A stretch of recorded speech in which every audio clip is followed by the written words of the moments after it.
Automotive, I fix everything.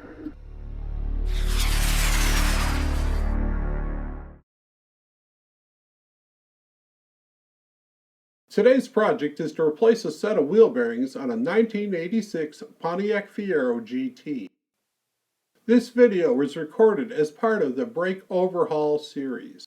Therefore, the wheels and disc brakes have already been removed. We will begin by removing the wheel hub grease cap. I removed the excess grease with an expired toothbrush. Now I can see to unfold the tail of the cotter pin. If you don't have a cotter pin extractor, a pair of needle nose pliers slip through the eye of the cotter pin, and a soft face hammer can slip the cotter pin free. A pair of slip joint pliers is all that's needed to remove the spindle nut.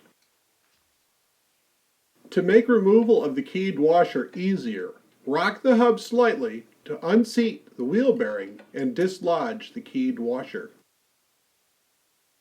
Reinstall the spindle nut approximately 2 threads by hand. Rest the hub on the spindle. Slide it forward until the wheel bearing makes contact with the nut.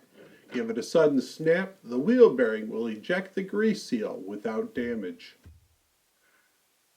The grease seal can now be reused and save yourself some money.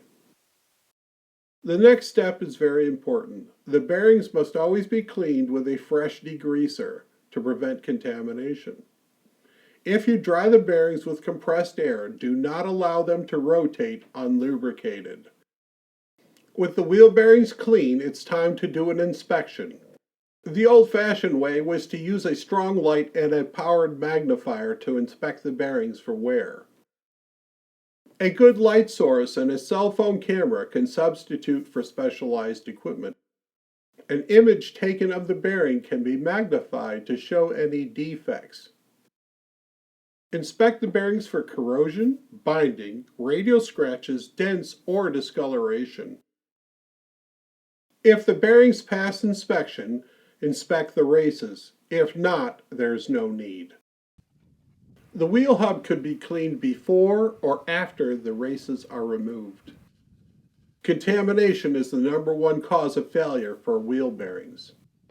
Don't forget to clean the spindle hardware and the grease cap with the wheel hub.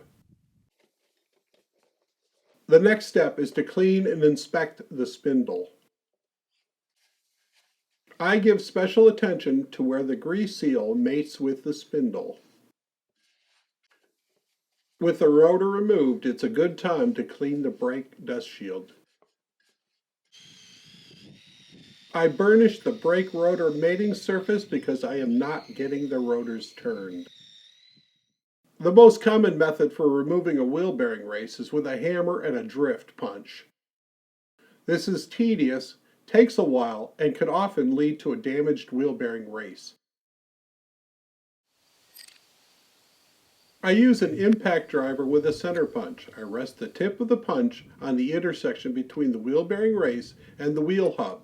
I squeeze the trigger of the gun as I rotate the handle. This guides the tip of the punch around the bearing race and releases the bearing almost immediately.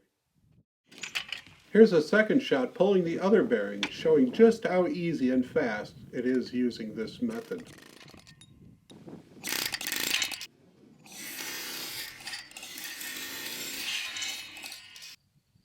Most people pack wheel bearings using the hand packing method. The goal is to force the grease through the bearing cage around the rollers and out the opposing side. You start with a dollop of grease in the palm of your hand. With one finger through the center of the bearing, you rotate the bearing, scraping the grease through the bearing cage, then coat the outside of the roller bearings. An alternative method is to place a dollop of grease on a clean, smooth surface. Then scrub the bearing in circles, forcing the grease up through the cage and through the rollers. The benefit of this method is it's faster and more consistent. You can see the grease being pressed through the bearing cage as you go. Bearings and races are installed in sets. Whenever the bearing is replaced, the race must be also. I'm using a bearing race and seal driver kit. This tool is available from many auto parts stores for rent free of charge. Place the race squarely in the opening with the taper facing out. Select a driver with a matching taper and install it on the handle. Tap it firmly into place with a hammer. The tone will change as the race is seated. The larger inner wheel bearing is installed first. Pre-lubricate the race with a thin coating of grease and then install the bearing. Install the inner grease seal next. Use a bearing driver to firmly seat it. I find it's easier to take the race driver and flip it upside down and use the non-tapered side. Clean up any excess grease that may have squeezed out. The next step is to install the outer wheel bearing race and the wheel bearing. Lightly grease the wheel spindle and then install the wheel hub. Keep in mind, excess grease at the inner wheel bearing surface will be scraped away by the grease seal and trapped behind it. The outer wheel bearing can be installed at the same time as the hub by placing your thumb over the bearing to hold it in place as you install the hub. Next, install the keyed washer and hand tighten the spindle nut as you rotate the hub.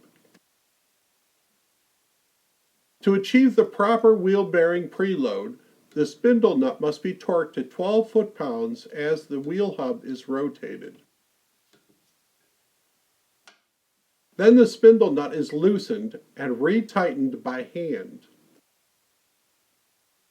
Rotate the spindle nut forward or back until the nearest castellation aligns with the cotter pin hole, but no more than 1/2 flat.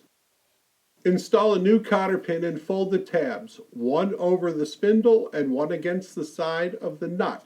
Keep in mind you need room to install the grease cap. You may need to trim the tabs.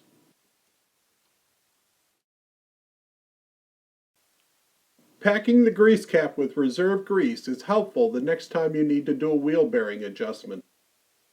It ensures you have the correct grease without compatibility issues. Tap the grease cap firmly in place and be sure it's fully seated all the way around.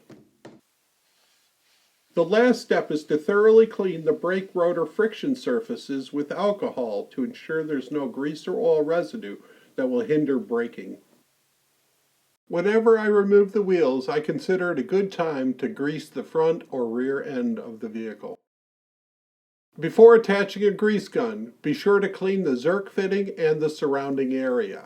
This will prevent contaminants from being pumped into the bearing.